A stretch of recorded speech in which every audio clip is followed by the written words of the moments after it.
Бүген ачылган объектның икътисади файдасыннан тыш тарихи әһәмияте бик зур. Элек-электән безнең бабаларыбыз елга буйларына якынрак килеп урнашкан, су юлы аша сәүдә иткәннәр, чит илләр белән элемтәләрне ныгытканнар. Үзләре җитештергән продукцияны сатудан тыш тәҗрибә уртаклашып, мәдәни мирасыбызны башка халыкларга да танытканнар. Ә инде бүген ачылган заманча объект тагын да зуррак мөмкинлекләр бирә. Янәшәдә генә тимер юлы урнашкан, моннан ерак түгел зур автомобиль трассасы үтә. Ә инде Идел елгасы аша Кара, Балтик һәм Каспий диңгезләренә чыгарга мөмкин. Җиз кыңгырау шыңы су юлы ачык дигәнне аңлата. Бу Зөя утрау шәһәр янәшәсендә урнашкан логистика үзәге. Бүген мондагы йөк портын ачу тантанасында Россиянең транспорт министры урынбасары Александр Пашевой катнашты. Ул бу проектның ил икътисады өчен бик әһәмиятле булуын әйтә. Поручение президента. Без бу проект ярдәмендә Россия президентының ил эчендә су юлларын киңәйтү буенча күрсәтмәсен тормышка ашырабыз. Татарстан бу эштә алдынгы. Әлеге порт төньяк, көньяк һәм Европа, көнбатыш Кытай халыкара транспорт коридорлары киселешендә урнашкан. Портның озынлыгы 2,5 чакрым. Бу урында суның тирәнлеге 9 метр тирәсе дип белгечләр.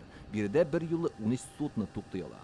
Промышленность Татарстана сосредотачивает весь груз. Татарстан сәнәгате өчен бу бик мөһим урын. Җитештерелгән продукцияны шушы порт аша туры юл белән чит илләргә сату мөмкинлеге барлыкка килә. Ә алардан монда цемент һәм башка кирәк-яраклар алып кайтачаклар.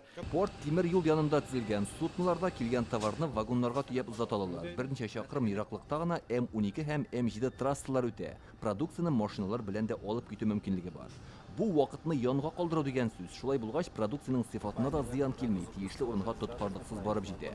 Күп кенә төбәкләр мондый үзәк турында хыяллана гына, ә Татарстанда ул әзер. Моннан бөтен продуктлар Астраханда туктамыйча Иранга да җитәргән булырга тиеш.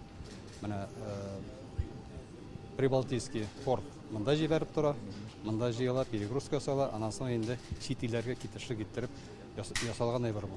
Июль айында монда Рөстәм Миңнеханов катнашында Татарстандагы иң зур элеватор ачылган иде. Ул 112 мең тонна ашлык сыйдырыш. Сәгатенә 700 тонна икмәк тиеп җибәреп була. Ә яңа порт мөмкинлекләрне тагын да арттыра. Хәзер инде моннан Яшелүзеннән мөмкин бар шәгәргә диңгезләргә.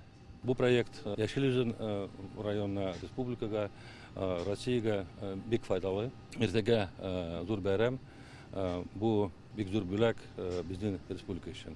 Ачылыш тантанасыннан соң Зиядәге логистик үзәктән 3 төрле юл буенча поезд, йөк автомобильләре һәм теплоход кузгалып китте. Яңа порттан старт алган су транспорты 12 көннән Высоцк портына барып җитәчәк.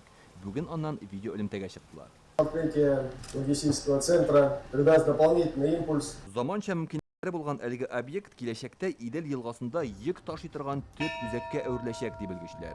Яшелүзән районыннан Илдар Сафиуллин, Наил Абдуллин, Яңа Гасыр каналы.